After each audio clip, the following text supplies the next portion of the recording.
on the second congressional race tonight.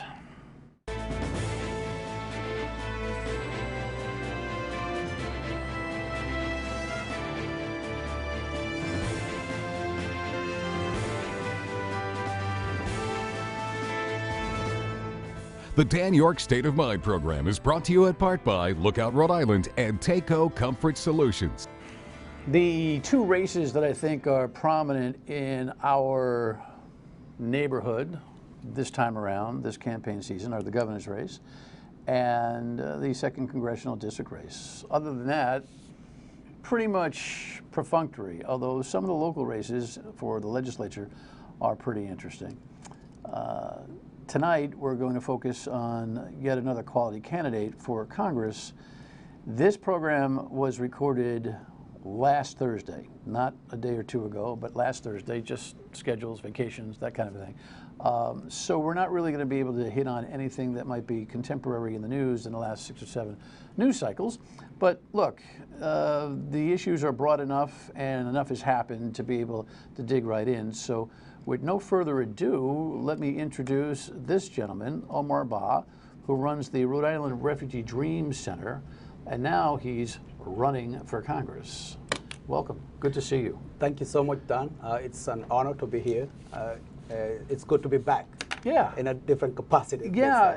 Look, you know, I'm not surprised, and then I am surprised that you put your name in this 3-ring, 4-ring, 5, 7-ring circus that is a congressional race. I know how purposeful you are. I know how serious you are about the work that you do. Your life story is incredibly compelling, and I want you to share some of that tonight. Absolutely. But why? Why? Thank you. Well, I think actually the why is why I'm running. I mean, right. I've looked at the politics. I've looked at the politics both locally and nationally and at state level, and most often is the people who are part of the establishment, the elite, and just people who are politically connected who are doing this. And at some point I said to myself, why would the people who are represented be just observers or spectators on issues that matter to them? It is time to break that cycle. So I thought I would participate to not only be a role model to people who are often not spoken for, people who often do not have a voice, but to break that cycle and notion that it is only people who are politically connected, people who are career politicians, who participate in this field. So one, I wanted to do that, to have a voice, but also to give a voice to people who often do not have that, to create diversity in representation. And certainly this is going to be the first time a black person, or actually a person of color, will represent Rhode Island at the federal level. That would be historic.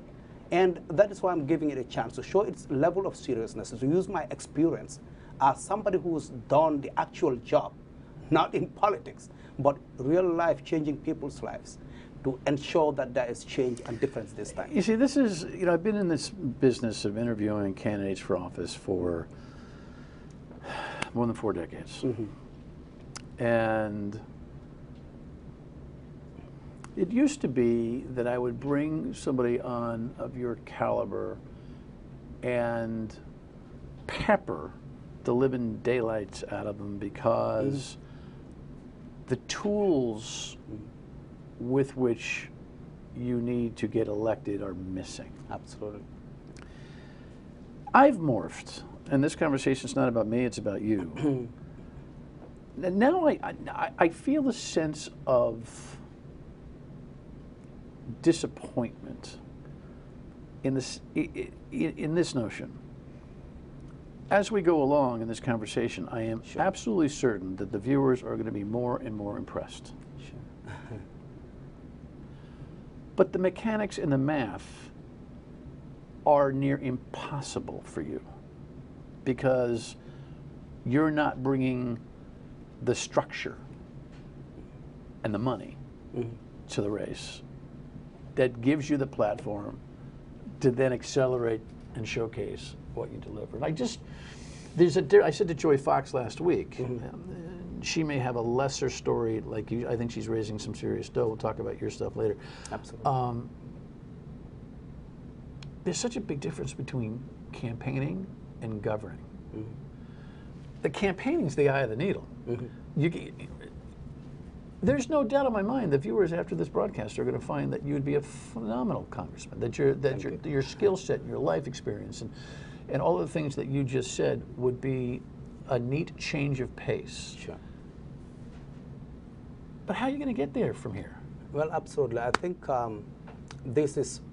I see this undertaking as a referendum against the kind of politics we are used to. The establishment. But Omar, you know what the outcome is going to be. No, absolutely. I mean, but the bottom line is, look at even the fundraising we are talking about. In the second quarter, we raised about $46,000. That is up from $9,000 from the first quarter. We are the only campaign that raised 5 times more than we raised in the first quarter. Even though it's significantly a small amount, but that shows that we are more viable than most of the candidates. Where are you raising that money from? Where's it coming from? The people. Yeah. We are not getting any money from any PAC or from interested groups. Small checks, right? From small checks from people within the district and across our friends who care about this candidacy. All the other campaigns, you look at them, they came down, probably half amount that they raised before. And so that is a good comparison to see somebody who is not part of the establishment, who has never participated in this field and raised 5 times more than they raised. Okay, so look, at the same time, I'm not going to spend the bulk of this program insulting you, saying, you know, what are you doing this for? Because you have no chance. Who knows? Absolutely. Like, who knows? Yeah.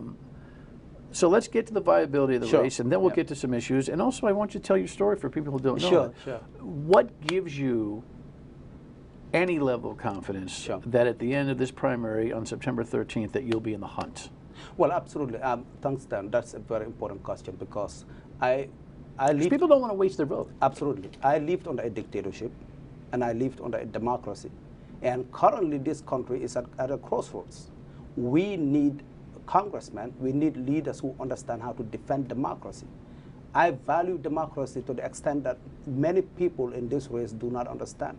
We are at a point where we cannot be complacent. We need people who go to Washington to hold those who wanted to attack our Constitution accountable. If we are complacent, we go to Washington and people will think, oh, it's just the same usual thing. I've lived under a dictatorship and I know how democracies fall. And that is one of the things that is motivating me, to ensure that we have democracy is strengthened, it endures, and we make sure those who attack it are held accountable. Well, I want to dig in more on that, but my question is about, look, people might fall in love with your candidacy by the end of this show, but nobody wants to waste a vote. Good point. So, that one, we are more likely to beat Alpha because one, the people of color and the people who are in our base are most likely aligned with Alan Fong than Safe Magazine. But if it is somebody like me, it is difficult for him to take them from the Democratic Party. That's one. And secondly, I am the only candidate with a different perspective, with a lived experience about some of the issues, the economics, the needs of the people, the challenges that people need, that can go there and use that lived experience to advocate for the people and bring that back to the district. So all of the candidates, we all say similar things. Rights of women, rights of defending democracy, issues about the economy. But when it comes to the experience and the perspective, I've worked with police, building bridges. I've worked with healthcare workers, educating them about issues of trauma. I've counseled people. I know about housing. I've worked at a bank for 5 years. These are real life issues that are just not talking points, that need somebody who understands it to go out there to fight for those resources. All right. When we come back, we'll dig into a little bit of Omar's background, and lay out some of the contemporary issues and get his take. Stay with us.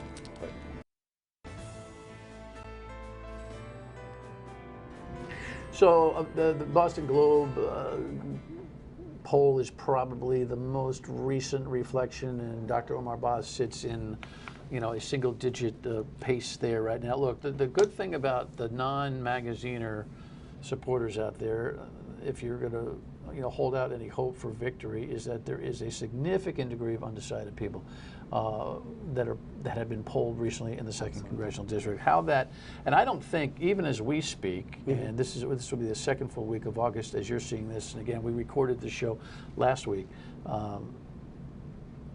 I don't think that's changed much. I think this is going to be one of those things where post-Labor Day, people are going to kind of really start paying attention to this. So let's give them a whole bunch of reasons to take a look at your candidacy.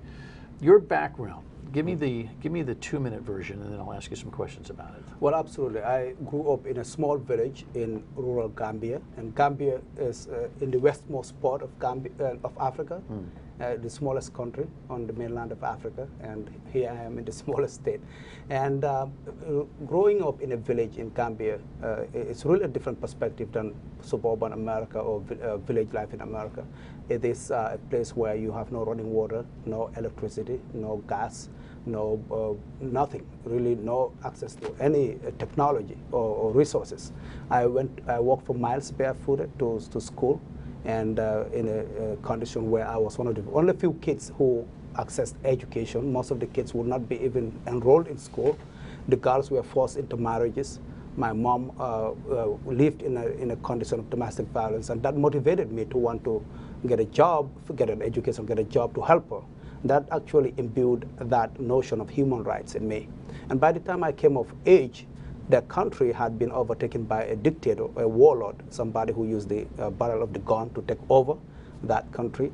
And I became an advocate. First, I wanted to be a lawyer. I went to a community college for 2 years for pre-law.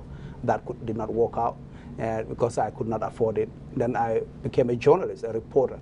And that is where I found my voice. And the idea was to have a voice, give others a voice, but also participate on issues that mattered in my life. I was arrested and tortured several times, and then eventually I was declared a wanted man by the dictator because I was investigating human rights and burial of people in mass graves. And when they found out, they declared me wanted. Luckily for me, I was able to escape and, cut a long story short, ended up in Ghana in 2006. And the American embassy gave me the opportunity to resettle here as a refugee. I knew Rhode Island just one day before coming in 2007. And here you've built a project, the Dream Center, which has serviced how many folks over the course of the time that you've built it? Well, more than 10,000 people, because in the past 8 years we've served at least 1,000 or 2,000 a year. And currently our client base are about 2,500. And to describe the work that you do with them is, I'm guessing every case is different, but there's a commonality. Tell me. Yeah, every case is unique. We work with everybody who comes in here as a refugee, immigrant, but even regular Americans who need jobs, who need job trainings or mentoring. For instance, our youth program, we mentor both refugee youth and American kids from the local schools. We have a women program that serves both American women and refugee women. So we build bridges. We bring the police to build bridges between the community and the police. So we do adjustment into American society, job trainings, mentoring, English language skills, citizenship, literally everything that makes somebody to adjust and succeed in America. And you funded how? Mostly through grants and donations, but we don't sell anything. I mean, unless when we have like events like a dinner, people buy tickets, but other than that, it's grants and donations. What happens if you win the race? What happens to the center? It's been set up in a way that it's sustainable because we've already built the relationships and connections, and the staff is so well ready. And I go back and forth and work with them currently, but they're so independent, and it's going to be sustained. You said some pretty tough things at the beginning of the show about political correctness and the establishment and all that kind of stuff. Do you worry that this God's work that you're doing is in any way jeopardized by your provocative arguments in this race? Well, I don't think they should be. I'm just wondering out loud if whether or not the toes you step on can hit you in the rear end after you perhaps don't win this race. Yeah. Well, whether I win or not win, I think there are sacrifices that people must make. I hope that does not affect the people that I help, but if it affects me, I'm ready to take that sacrifice. Because at some point, people who are spectators on issues that matter to all of us must take the step to participate. Well, in you know, issues. I'm creeped out by my own question. No, I am. Yeah. I'm listening to you talk about your life experience, the kind of oppression that you lived under. Sure. And here I am saying, hey, you know what? The bada bing might get you, you know, for running and saying some things. No. And I'm embarrassed by my question. But there's a political reality that exists out there, right? So I think that, you know what, if you do suffer any kind of repercussions, a fall in grants, a fall in funding, a blah, blah, blah, blah, you come here, and no, seriously, you come here and we'll tell that story, and you'll probably, your candidacy might actually double your resources, because it's, oh God, what a planet we live on. All right, that's great background. When we come back, let's talk about some specific issues that are pertinent to this candidacy. Where am I? What camera am I? We'll be right back. So Dr. Omar Bah is here. He is a candidate for a 2nd Congressional District. Again, the primary is September 13th. About time you guys start paying attention. The Supreme Court ruling to reverse Roe v. Wade is going to be front and center. You've been strong on this. I mean, clearly, the deficit that is projected for Democrats in Washington will be affected. The projected deficit, I think, is shrinking based on what the Supreme Court has done, because this now is going to be a front and center issue in Congress. Absolutely. And again, we're recording this a week ago, but in the week that we're recording it, the people of Kansas made a statement in that referendum, right? Give me your short take on what the Supreme Court did and how you see your role as a Democratic congressman from the 2nd District. Well, I'll start with the last part. My role as a Democratic congressman representing Rhode Island would be to use my lived perspective as someone who understands the ripple effect, the potential of this action by the Supreme Court. I've lived under a dictatorship, as I stated earlier on, and I've seen women and their doctors jailed because they're seeking reproductive rights, some of them exiled and tortured. Even the way women dress was forced on them by the warlord, how to dress, how to cover their hair. And when things like that happen, people think it is just about women, but it is about human rights. It's a broader issue. What are we going to, my questions are now, if we send the same Democrats to Congress, are they going to be just focused on just one thing, or think it is going to be the same old business, same old? No. It could happen to same-sex marriages. It could happen to interracial marriages. Somebody like me may not be able to marry a white person, because I think potentially if we don't stop it, that is where we are headed. Or maybe even schools, we may be heading back to segregation. So I think what we need to do is to increase the number of the Supreme Court to make sure that we codify Roe v. Wade. Really? You want to pad the Supreme Court? Absolutely. Yeah, because it is not diverse as it should be. And I think if we increase it to at least 13, then we have the potential to have the Supreme Court reflect the population of the United States. And we need to codify Roe v. Wade in Congress. Well. Yeah. Why don't you just fight to establish a federal law on abortion, on gay marriage, on everything, on interracial marriage, whatever, whatever's necessary from a legislative point of view seems to be the solution. Well, you go in there trying to pad the Supreme Court, Omar. I think it changes the dynamic of the argument. No, I think, I mean, that's why we call it a democracy. We cannot have 3 equal arms of government, and then we have the presidency, the legislature, and the Supreme Court, and only 9 people decide. They're doing a fantastic job, so much respect for them, and I think that is why we have the separation of powers. But to increase it with 4 additional people to meet with the demands of our times and to reflect the population of this country, it is not a bad thing. It is good to change along the movement of our times. Yeah, and so 5, 6, 7 years from now, Republicans don't like the way this thing went, and they want to jump to 17, and blah, blah, blah. You know, I don't know. I worry about that. Anyway, you're committing to a yes vote on a legislative codification of abortion rights, correct? Absolutely, yeah. Yeah. And of course, repeal the high. And it must be a mind blower for you in the sense that all the real life experience that you had in Africa. Absolutely. And you're seeing something here that none of us really think is possible. Even though I will tell you, as a pro-life guy who doesn't believe I should unsolicitedly get in your head about your decision. Absolutely. I am horrified over this idea that depending on what interstate on the highway you live, what you do medically is either legal or illegal. That is the thing that I can't get over. Sure.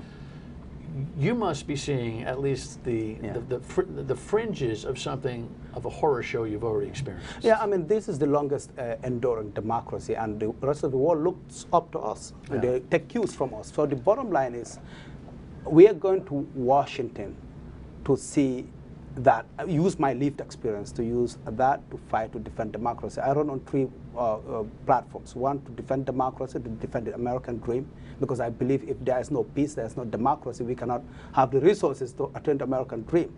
And certainly for the future of this country.